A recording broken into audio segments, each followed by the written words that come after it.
tình hiên mình trong truyền tin nôn lưới cũng lưới căn đi ngài mày là áo mày là ô cùng lưới an chẳng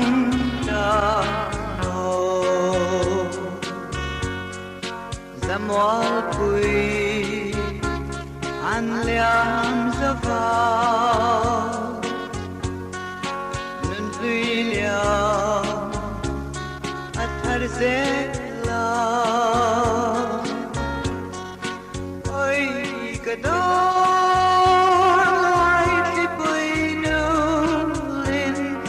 kile liam an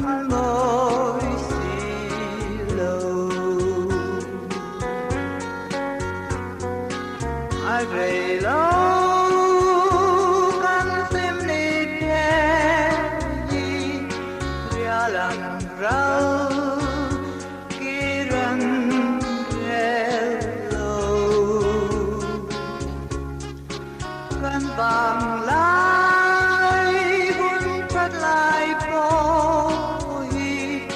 parangang lâu chuai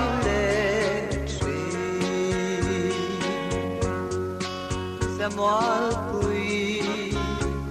an liam zavao pui liam athar zela oi kadon lai ti pui nu lin kirle liam an moi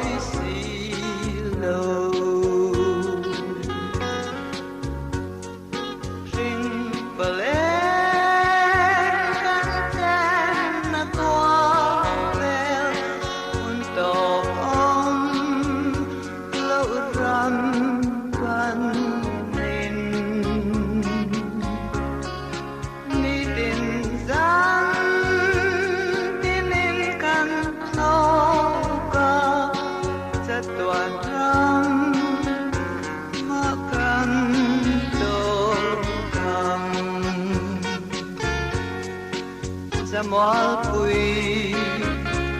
an liam zavao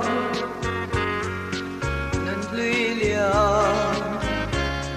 athar zela oi kador lai ti pui nu lin kirle liam an moi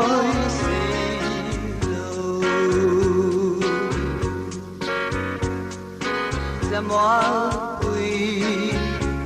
an liam zavao